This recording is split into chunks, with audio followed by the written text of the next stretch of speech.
Assalamualaikum warahmatullahi wabarakatuh.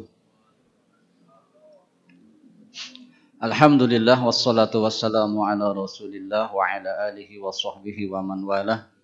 Asyhadu an la ilaha illallah wahdahu la syarikalah wa asyhadu anna Muhammadan abduhu wa rasuluh. Allahumma salli wa sallim wa barik ala Muhammadin wa ala alihi wa sahbihi wa man tabi'ahum bi ihsanin ila yaumiddin. Ya ayyuhalladzina amanu taqullaha haqqa tuqatih wa la tamutunna illa wa antum muslimun, amma ba'du. Hadirin jamaah Masjid Nurul Iman, Rumah Sakit Dustira yang saya hormati dan dimuliakan oleh Allah Subhanahu wa taala. Masjid kita ada seperti di dalam atau di luar lingkungan rumah sakit, sehingga alhamdulillah jamaahnya ada dari sebagian warga masyarakat yang memang rutin mengunjungi masjid ini, dan tentu ada pula yang datang dan pergi karena ada kepentingan mengurus atau membesuk saudara-saudaranya yang sakit. Ala kulli hal, kita mari jadikan memakmurkan masjid ini, khususnya bagi orang-orang di sekitar sini. Masjid ini terbuka dan mari kita makmurkan dengan bermacam-macam kegiatan, termasuk ta'lim atau menuntut ilmu. Dan bagi para pengunjung rumah sakit atau barangkali yang sakit tetapi sudah diperbolehkan turun dari ranjangnya dan kemudian datang ke masjid, maka jadikan sebagai sarana di antaranya untuk healing juga, untuk penyembuhan yang di antara dibutuhkan penyembuhan juga adalah secara mental, secara psikis. Dan dengan diadakannya kegiatan seperti ta'lim seperti ini, maka penguatan iman dan pelajaran-pelajaran akhlak di dalam agama kita insyaallah akan membantu dalam memberikan kesembuhan yang kita inginkan. Salawat dan salam semoga terlimpah kepada panutan kita semua, Nabi Muhammad sallallahu alaihi wasallam, keluarganya, sahabatnya, dan kita sekalian sebagai umatnya. Di dalam kehidupan bermasyarakat, secara emosional mau tidak mau kita terkait dengan musim. Ya, usum-usuman gitu saur orang Sunda teh. Kalau sekarang sedang musim mangga, maka emosi kita terdorong untuk minimal mencicipi itu mangga. Ya. Usum duren gitu deh. Sampai-sampai mohon maaf bapak-bapak, kalau usum nikah aya bulan usum nikah, ayahnya bulan rayagung. Itu kadang-kadang begitu, pengen nikah lagi. Ya. Itu kita sebagai manusia. Dan apa maksudnya? Umat Islam punya musim ibadah, yaitu bulan Ramadan. Di bulan Desember, khususnya di akhir bulan, maka sepertinya yang punya musim adalah agama lain. Ya. Dan terkait dengan yang tadi, ternyata sebagian umat Islam emosinya terbawa sehingga kadang-kadang pingin ikut-ikutan dalam musim yang dimiliki oleh agama lain. Nah, ini permasalahannya di sini. Oleh karena mari kita perhatikan di dalam musim-musim keagamaan, setiap agama punya misi dakwah. Islam dengan Ramadannya membuat Ramadan sedemikian rupa, ada misi dakwahnya agar orang lain faham, termasuk umat beragama lain faham, dan memang ada dakwah kepada mereka.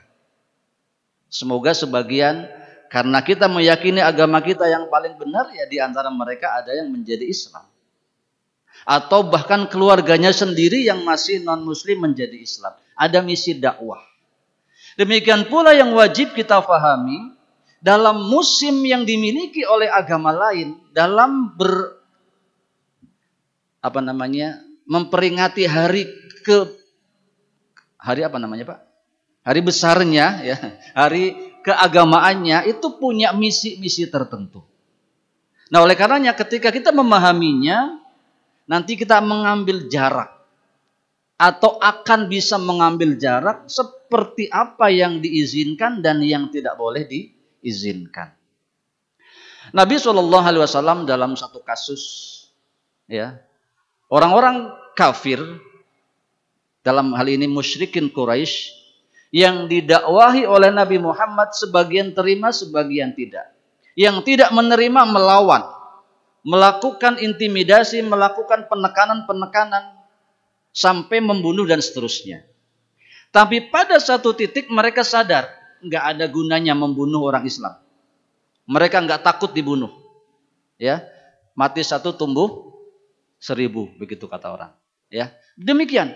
Kemudian sampai mereka harus menerapkan taktik berdakwah, yaitu seperti yang diriwayatkan dalam Sirah Nabawiyah. Ya, mereka mengirim beberapa orang utusan. Dikirim Al-Aswad bin Al-Muttalib bin Asad bin Abdul Uzza, Al-Walid bin Al-Mughirah, ya, Umayyah bin Khalaf, serta Al-As bin Wa'il As-Sahimi menghadang Rasulullah SAW. Bukan ngajak perang, tetapi menawarkan kompromi. Kata mereka, wahai Muhammad, ya, mari engkau menyembah Tuhan kami. Satu saat kami pun akan menyembah Tuhan kamu punya. Dalam riwayat yang lain, setahun kami menyembah engkau punya Tuhan, tahun berikutnya engkau menyembah kami punya Tuhan. Ya, itu tawarannya.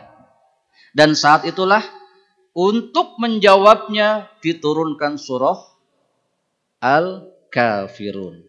Tegas Nabi harus menjawab, qul ya ayyuhal kafirun.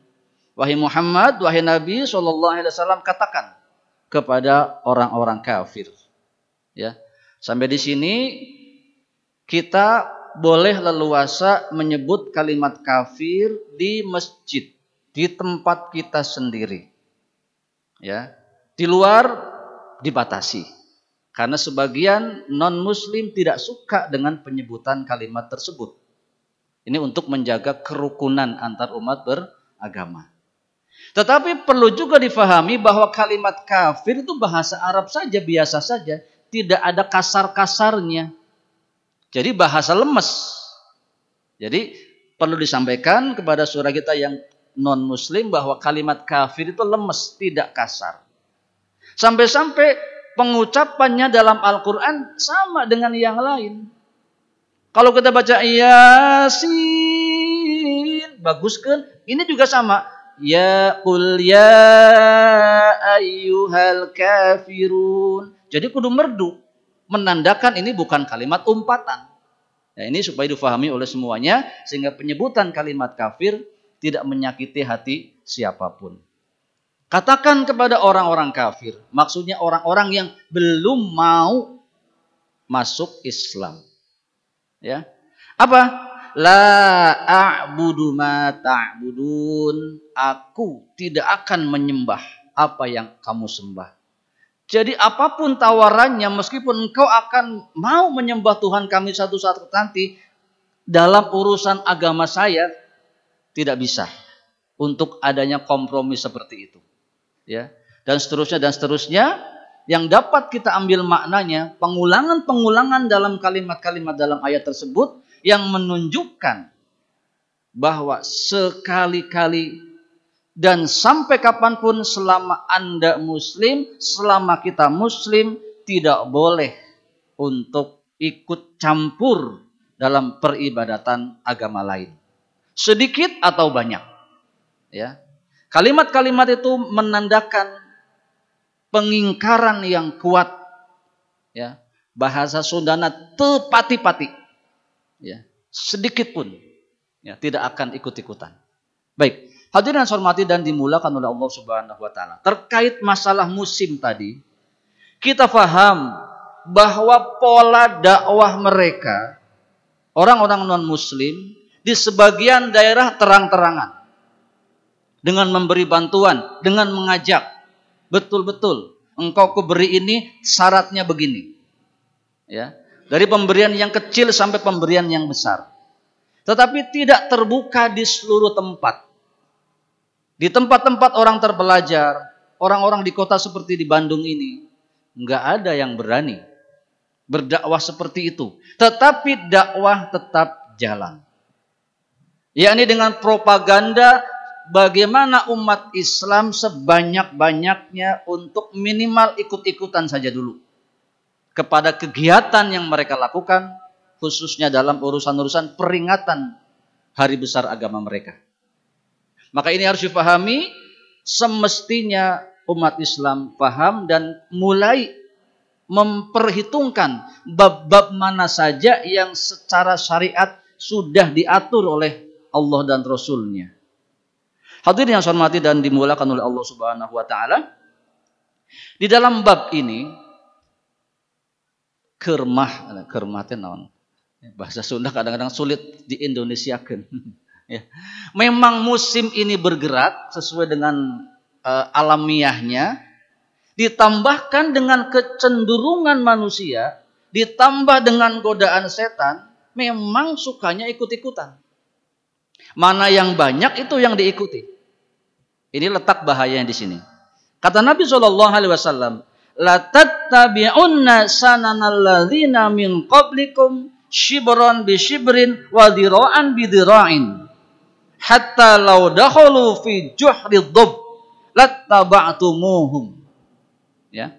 Sungguh di antara kalian, maksudnya kita juga termasuk di dalamnya, akan berusaha mengikuti kebiasaan orang, sejengkal demi sejengkal, sehasta demi sehasta, sampai kalau orang itu masuk lubang biawak, bahasa mudahnya begitu, walaupun dob itu tidak bisa disamakan dengan biawak, ya, kalian pun akan mengikutinya. Ya, qulna ya Rasulullah, para sahabat bertanya, siapa orang yang cenderung ingin diikuti itu? Al-Yahudu wan Nasoro, apakah Yahudi dan Nasrani? Nabi kata, qala faman, terus siapa lagi? Jadi ada sebutan seperti ini yang tentu ini adalah kehendak dari Allah, di mana sifat di antara umat Islam akan ingin seperti itu. Oleh karena menjadi berbahaya kalau batasan-batasan kita di dalam interaksi dengan agama lain tidak diketahui. Nanti akhirnya kebablasan. Terlebih mereka yang saya katakan tadi punya misi dakwah sampai titik darah penghabisan, sama dengan kita. Dalam Al-Quran surah Al-Baqarah disebutkan, walan tarda ankal yahudu wan nasara hatta tattabi'a millatahum. Orang-orang Yahudi, orang-orang Nasrani tidak akan ridho, tidak bisa tidur nyenyak, tidak akan bahagia sebelum kita mengikuti mereka. Ini hal-hal yang harus difahami. Sehingga para hadirin yang saya hormati dan dimuliakan oleh Allah Subhanahu wa taala, beberapa hal saya sampaikan mengajak kepada kita untuk nantinya khususnya di akhir tahun ini mulai meninggalkan ternyata itu ada kaitannya dengan agama lain. Ya, ketidakbolehannya. Baik, hadirin yang saya hormati dan dimuliakan oleh Allah Subhanahu wa taala. Perkara akhir tahun adalah perkara liburan. Alhamdulillah, berkah bagi kita ada liburan akhir tahun. Ya. Kemudian perkara liburan kadang-kadang cocok dengan keluarga, anak-anak kita sekolah libur. Sebagian perusahaan, sebagian instansi memberikan bonus. Sehingga seolah-olah akhir tahun ini memang waktunya bersenang-senang. Ya. Ditambah dengan perayaan-perayaan seperti tadi, kadang-kadang terlibat semuanya dalam riuh rendah, hura-hura, berfoya-foya, dan seterusnya. Diingatkan, perbuatan seperti itu hanya layak dilakukan oleh orang-orang kafir. Allah Subhanahu wa taala berfirman kepada orang-orang kafir, "Kulu wa tamatta'u qalilan innakum mujrimun." Makanlah, bersenang-senanglah di waktu dunia yang pendek ini, sesungguhnya kalian adalah orang-orang yang berdosa. Jadi kepada orang-orang kafir, mohon maaf, Allah bahasa Sundana nyungkun, silahkan sepuas-puasnya. Dunia ini sebentar saja. Ya. Adapun untuk orang yang beriman, umat Islam, perilaku sederhana, perilaku tidak boros, tidak bermewah-mewahan, harus melekat di saat kapanpun. Ya, makanya disebut bahwa perilaku mubadzir, perilaku membuang-buang harta disebut sebagai perilaku menjadi teman-temannya syaitan. Allah Subhanahu wa taala berfirman, "Innal mubadzirina kanu ikhwanas syayatin." Sesungguhnya orang-orang memubadzirkan harta, dia adalah kawan-kawan setan. Ya. Ada istilah mubadzir, bahasa kitanya mubah. Ya. Mubah itu boleh bahasa Arab. Mubadzir adalah menginfakkan harta di jalan yang tidak tepat. Jadi kalau bapak-bapak masihan nafkah ke istri seueur, ya tepat itu mah, sesuai dengan gaji.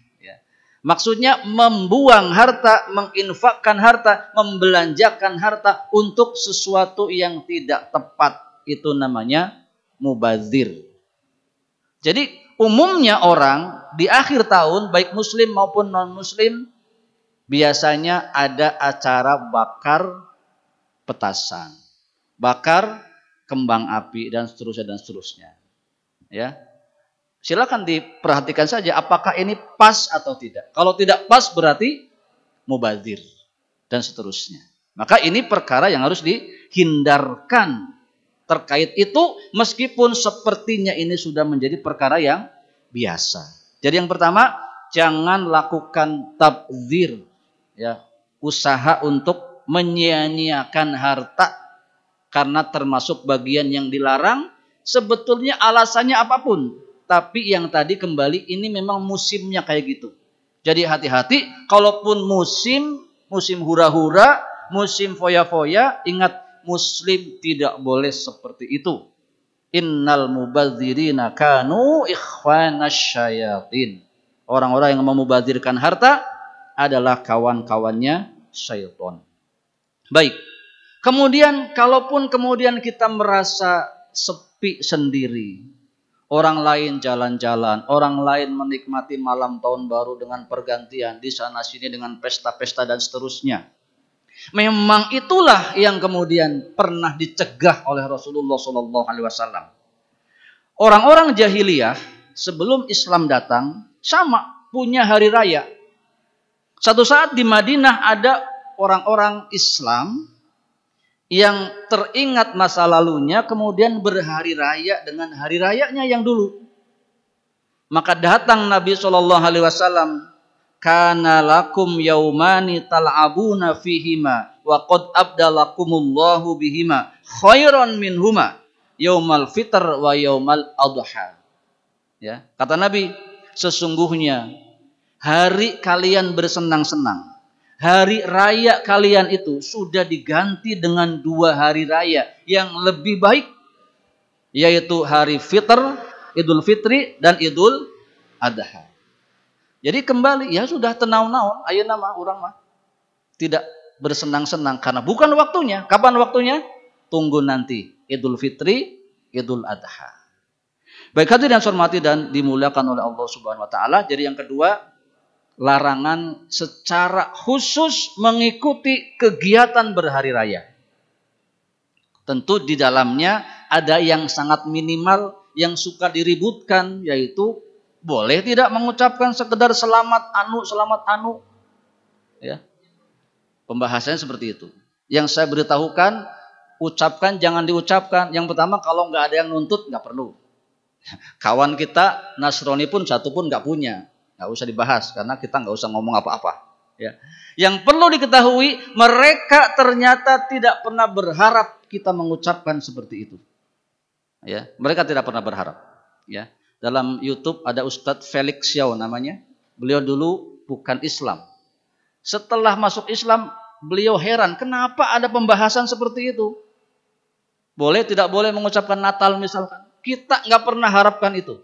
Ya. Jadi sampai di sini aman sebetulnya. Ya, tidak dibahas, tidak apa-apa. Nah, terlebih kepada yang tadi kita nggak ada teman, nggak ada apa-apa. Nah, pembahasan fikih berikutnya berlaku kepada orang-orang yang kadang-kadang terpaksa karena punya mertua barangkali non-muslim, punya atasan non-muslim, punya bos orang muslim. Silakan bahas itu. Karena kemungkinan kalau tidak diucapkan bahaya dan lain-lain, ada pembahasannya secara sendiri. Secara umum tidak perlu dibahas. Ya, baik. Itu yang minimal. Apalagi harus ikut-ikutan misa di gereja dan seterusnya, tentu perkara yang lebih jauh sangat tidak boleh. Baik, yang terakhir, batasan kita dengan non-muslim adalah sekedar menyerupai saja sudah tidak boleh. Mirip-mirip. Jadi mohon maaf, bab mana yang mirip? Ya, sebagian masjid, tidak semua, mengganti kegiatan tahun barunya dengan zikir-zikir di masjid. Ya. Jadi mereka mah rame-rame di jalan, ini mah orang DKM punya ide. Bagaimana kalau diganti dengan zikir di masjid, baca Quran banyak-banyak dan seterusnya. Sekedar itu saja tidak boleh. Karena akhirnya menjadi mirip. Ya. Terus bagaimana? Sudah saja sekarang bahwa bagi kita muslim selayaknya tahun baru tidak tahun baru sama saja. Jam 12 tadi malam sama dengan jam 12 nanti 1 Desember dan seterusnya. Artinya bahwa semua itu akan lebih bermakna, akan lebih berarti dengan apa kita mengisinya. Hadirin yang saya hormati dan dimulakan oleh Allah Subhanahu wa taala, di dalam menyelisihi orang-orang di luar Islam sangat tegas Nabi sallallahu alaihi wasallam. Kita semua tahu ada puasa tanggal 10 Muharram. Puasa Asyura, ya. Ketika puasa itu dilakukan, para sahabat berkata, "Wahai Nabi, bukankah hari 10 ini juga diagungkan oleh umat Yahudi? Mereka juga berpuasa." Maka Nabi mengatakan, ya, seandainya tahun depan masih ada, saya akan puasa pada tanggal 9. Maksudnya supaya beda dengan orang Yahudi. Jadi intinya Islam sangat menginginkan kita itu berbeda dalam berbagai sisi, khususnya dalam praktek-praktek ibadah kepada Allah Subhanahu wa taala, sampai-sampai dikatakan man tasyabbaha biqaumin fahuwa minhum. Barang siapa yang menyerupai satu kaum dalam hal peribadatan, masuk ke dalam golongan kaum tersebut. Ya. Dalam hal menyerupai tidak menyerupai ini aturannya demikian rinci. Pembahasannya mungkin dikeluarkan dari sunnah dan tidak sunnah, boleh saja. Atau masaknya seperti apa. Tetapi yang jelas kalimatnya pernah terucap oleh Nabi SAW. Nabi mengingatkan, khaliful musyrikina. Berbedalah dengan orang-orang musyrikin. Dengan cara apa? Wafirul liha wa ahfush syarab. Ya. Biarkan jenggot tumbuh, potong kumis. Ini terserah mau disampaikan, dikeluarkan dari bab sunnah tidak sunnah. Buktinya apa? Buktinya sebagian kita tidak punya jenggot. Jadi kalau dipaksa jenggotan kasihan. Jadi kalau mau dikeluarkan sunnah tidak sunnah bebaslah. Meskipun diijma'kan ini bagian dari sunnah. Tetapi ingat ini pernah terucap dari lisan Rasulullah Shallallahu Alaihi Wasallam. Kembali kepada yang tadi, kalau kita orang nggak ada urusan dengan instansi, nggak ada urusan dengan apa-apa, nggak ada salahnya panjangkan jenggot, potong kumis. Tapi bapak-bapak yang tentara, silakan cari fikih sendiri ya, karena terkait dengan jabatan dan lain-lain, atasan, aturan ya. Dokter pun mungkin demikian. Tapi intinya perkara ini pernah disebut oleh Rasulullah. Dalam rangka apa? Dalam rangka bahwa Islam itu kudu beda dengan agama lain. Terakhir, khaliful yahud fa innahu la yusalluna fi ni'ailihim wa la khifafihim. Selisihilah orang-orang Yahudi dikarenakan mereka tidak pernah sholat pakai sendal dan pakai sepatu. Ya, zaman dulu ya, orang-orang beribadah Yahudi Nasrani itu nggak pernah pakai sepatu, nggak pernah pakai sendal. Masalahnya sekarang dibalik. Umat Islam ada nggak yang sholat pakai sendal? Ada, tapi sedikit. Atau pak sholat id saja, rata-rata tidak. Kenapa? Masjidnya sudah dikasih karpet. Sebaliknya orang Yahudi Nasrani justru mereka yang ibadahnya pakai sepatu. Lihat orang-orang yang ke gereja pakai sepatu ya. Ya inilah hukum-hukum seperti ini. kemungkinan ada perubahan. Sehingga sekarang ini boleh-boleh saja seorang muslim sekali-sekali saya ingin mempraktekkan sunnah, sholat pakai sepatu. Tapi lihat-lihat situasinya, kalau masuk sini sepatu nanti ditegur sama Pak Riki. Ya. Nah, maksudnya adalah kembali kepada yang tadi.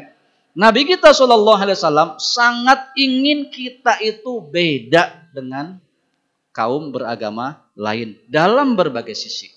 Maka kalau ada ciri khas bagi mereka dalam berpakaian, jangan. Ya, jangan ini mentang-mentang usum Desember seperti ini, anak kita belikan baju merah putih.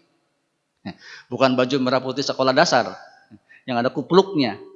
Jangan. Nanti ada merah oranye, merah emas, ikut beli merah emas. Ya, jangan ya. Itu simbol-simbol yang tidak boleh. Ala kulli hal, kita simpulkan, mari berhati-hati di akhir tahun ini. Memang musim berbahagia, sebagian musim foya-foya dan seterusnya. Tetapi kita ingat, kita muslim. Pedomannya jangan ada pemborosan, jangan ada mubadzir. Kemudian jangan sedikit pun ikut-ikutan untuk peribadatan agama lain. Yang terakhir, kalau bisa seluruh hal berbeda dengan orang-orang kafir. Tetapi tidak semua, ternyata ada yang boleh sama dan dianjurkan.